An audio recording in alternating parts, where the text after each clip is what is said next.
How is it going, everyone? Today I'm here with my WWE Hell in a Cell 2017 pay-per-view predictions. Of course, Hell in a Cell is a SmackDown Live exclusive pay-per-view event that takes place live on the WWE Network pay-per-view tomorrow night. And overall, I gotta, be completely honest and straightforward. I do not care for this show. I have no interest in it. It's just another show, in my opinion. I honestly just don't really care for this show. SmackDown Live over the last few months has just been so uninteresting. It's hard for me to invest in anything they're doing. And just this card, I feel like the show, it's had several weeks too. It's had from SummerSlam to now, which is like, what, 7 or 8 weeks of build they could have done. They've done absolutely almost nothing, really, effort-wise. I just feel like every week is the same stuff, whether it's Jinder Mahal, AJ Styles, Baron Corbin, Dolph Ziggler. It's always the same stuff every single week. So the build for this pay-per-view has been pretty goddamn bad besides for the main event. There's only 2 matches, honestly, and remotely even looking forward to, and that of course being the 2 Hell in a Cell matches. Everything else is just there. Like I said, not interested, do not care. It's just another show. No expectations whatsoever for myself. So it's a bad show. It's a bad show. It's a good show. Awesome, good show. But yeah, I'm so sour on SmackDown Live right now. It's really hard for me to even remotely care about anything they're doing. So yeah, SmackDown Live, Hell in a Cell. It's just there. I don't really care. So whatever happens, happens. So that's just my general thoughts on the show. Of course, we do have 8 matches for this show. Of course, one of them taking place on the kickoff show 1 hour prior to the pay-per-view. Shelton Benjamin and Chad Gable teaming up to take on the Hype Bros. Gable and Benjamin on paper, it sounds like a great tag team. But honestly, right now, I just don't care for those two together. Like, honestly, I wanted to see them as singles guys. That's probably why. But I'm not vibing it. I'm not feeling Gable, Benjamin. I know they haven't been on TV that much to really have a chance to, show what they can do together, but I'm just not feeling it. And of course, the Hype Bros, the direction they're going in, of course, is a split as well. So, not really expecting too much besides storyline progression for the Hype Bros in this match right here. Well, the main card, we do have 7 matches, including AJ Styles defending his United States Championship against Baron Corbin. Hopefully this match is good. Not expecting anything, honestly, that great from these two, but hopefully they can surprise me because AJ Styles is a phenomenal one, so hopefully he can pull out a miracle and put on an amazing, or at least a great match with Baron Corbin. I do think it'll be good, but hopefully he can reach that great level if they try hard enough. Natalya defending her SmackDown Women's title against Charlotte Flair. I've seen this match several times, and I just don't care to see it again, so that's my feeling on that one. We'll be having Bobby Roode making his glorious pay-per-view debut against Dolph Ziggler. Normally, I would think this would be an awesome match, but Dolph Ziggler's been so utterly disappointing pretty much all year. It's hard to care about anything he's doing after his shitty feud with Nakamura, after WrestleMania, to whatever he did in the summer, which I don't think he did anything, and then just him doing his whole gimmick thing now. It's hard to really care or get excited for anything Dolph Ziggler related. So, yeah, it should be, you would think it'd be an awesome match, but with Dolph Ziggler's performance and him not really caring, not expecting anything that great from them. Randy Orton taking on Rusev in a SummerSlam rematch. This feud is based around them squashing each other, so hopefully they can put on an actual match here, because that's what I want to see between these two, are actual matches.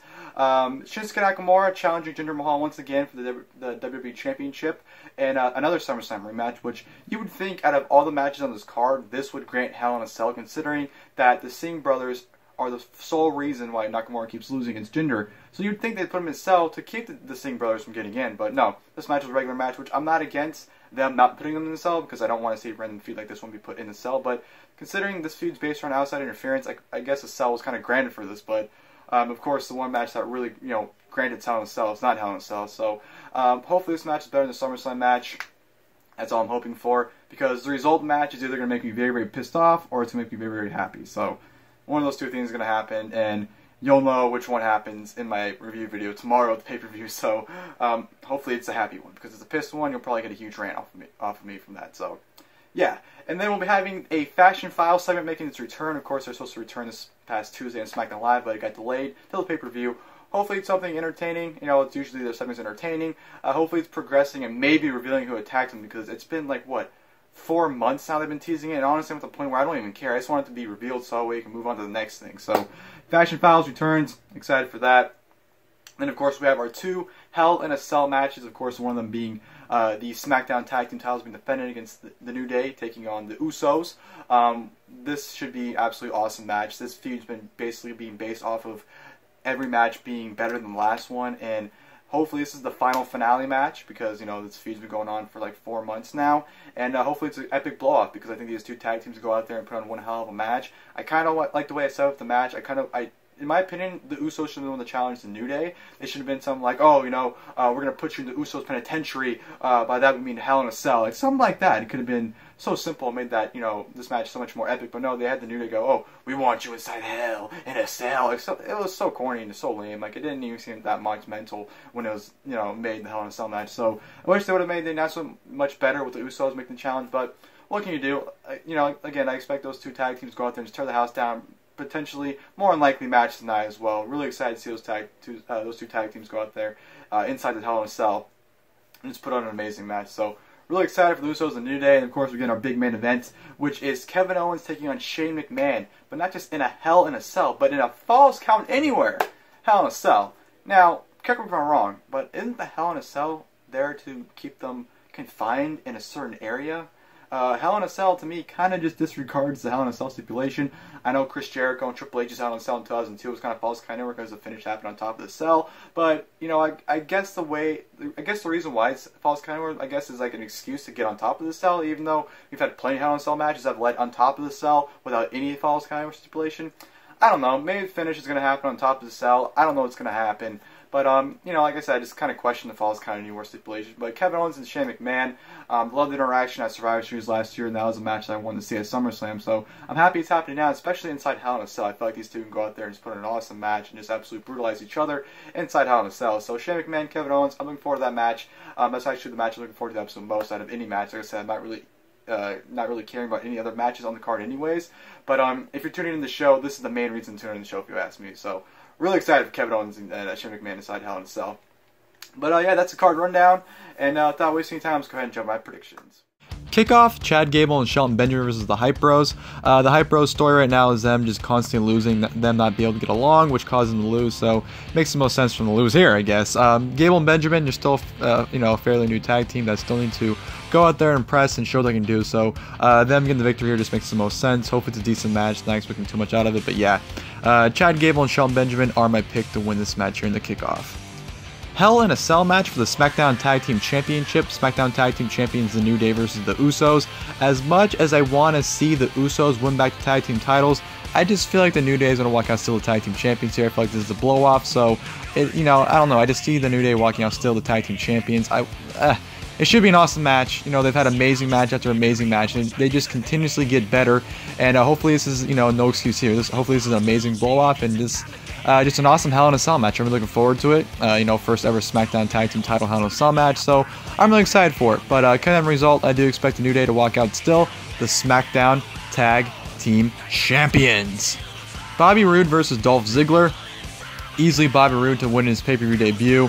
The direction Ziggler's going in and him possibly leaving just doesn't make any sense for him to get the win here. So Bobby Roode definitely picking up the win over Dolph Ziggler is the most logical thing they can do, especially considering Bobby Roode's the guy they've been pushing out of the two. So makes perfect sense. Hopefully the match is good. You know, Ziggler's been huge disappointments here, so I'm not expecting anything that good from his performance with Bobby Roode, but hopefully it's still a good match. But yeah, my pick is for the glorious Bobby Roode to defeat Dolph Ziggler.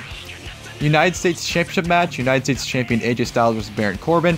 You know, I wouldn't mind seeing Baron Corbin win. I actually want to see Baron Corbin win the United States Championship, so AJ Styles go back to main event. But, I don't know. I see AJ Styles walking out still United States Champion. I think maybe Ty Dillinger gets involved. I don't know what's going to happen. I'm just hoping for a good match. It could go either way. But, like I said, I'm hoping for Baron Corbin to walk out the new United States Champion. But I do expect, and I will be picking AJ Styles to walk out still the United States Champion. SmackDown Women's Championship match. SmackDown Women's Champion Natalya versus Charlotte Flair. I think it's too soon for Charlotte to win the title coming back. So I'm going to go ahead and pick Natalya. It could be some kind of dumb finish or like a DQ or something like that. I don't know. But, you know, I don't know. I feel like Charlotte winning and possibly, you know, Carmella cashing in is too predictable. I think Natalya is going to somehow sneak her way out of the match, still champion. I don't know. Hopefully it's a good match. The last 2 matches haven't been that good. So Natalya is my pick to walk out still the SmackDown Women's Champion. Randy Orton versus Rusev. I want to pick Rusev, but I'm just going to go ahead and pick Randy Orton. I just feel like they've given up all hope on Rusev at this point, and I honestly just have no hope for him. Hopefully they have good chemistry. They haven't really gotten an opportunity to show anything, considering all their segments have just been, you know, squashes or whatnot. So hopefully they can put on something good. If not, whatever. But like I said, I want Rusev, but if I'm going on a bet, I'm going to go ahead and say Randy Orton gets the victory here. WWE Championship match. WWE Champion Jinder Mahal versus Shinsuke Nakamura. Shinsuke Nakamura to win the title is my pick. If he doesn't win, then they might as well give up on him. I'm tired of Jinder being champion. He's a terrible champion. He needs to lose that championship, and Nakamura is the best bet right now. Put the title on Nakamura, please. If Jinder wins, then you know what? I don't know anymore. I really don't know. Hopefully this match is somewhat decent. Their SummerSlam match is absolutely terrible. Nakamura needs to win this match, please. But honestly, it would not surprise me at this point if Jinder Mahal does walk out still the champion. I don't know. It can go either way, but I'm going to go ahead and pick Nakamura to become the new WWE Champion. And then the main event, Falls Count Anywhere Hell in a Cell match, Shane McMahon versus Kevin Owens. This should be awesome. My pick is for Kevin Owens to win. To me, Shane McMahon winning makes absolutely no sense. It doesn't go anywhere. Kevin Owens winning solidifies himself as a top heel, potentially a contender for the WWE Championship. It just makes the most sense for Kevin Owens to the victory. This should be hopefully a hellacious match. Hopefully it goes up everywhere on top of the cell, you know, pretty much the whole shebang. And it's just absolutely chaotic. So that's what I'm expecting out of these two, and hopefully it delivers. But one way or another, whether it's interference or whatnot, I don't know. I do see Kevin Owens defeating Shane McMahon inside Hell in a Cell.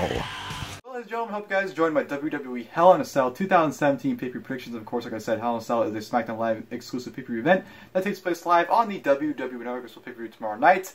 Like I said, whatever show, could care less about it. It's just another show to me. I am excited for the 2 Hell in a Cell matches, so that is a selling point for the show for me. There's always at least one reason to tune into a show, I believe, for the most part. You know, even though pay-per-views can have shit cards, there's always that one match or just one thing that will, you know, garner interest and attract you to it. At least in my opinion. And of course, that main event match with Shane McMahon and Kevin Owens is my peak of interest for the pay-per-view. So, hope you guys enjoyed the video. If you guys did, please leave a like below. If you guys would like in the comment section, leave your guys' predictions as well on the pay-per-view if you guys like. And until my pay-per-view review tomorrow night, I'll see you guys then. Thank you guys for watching the video. Come on and fight back!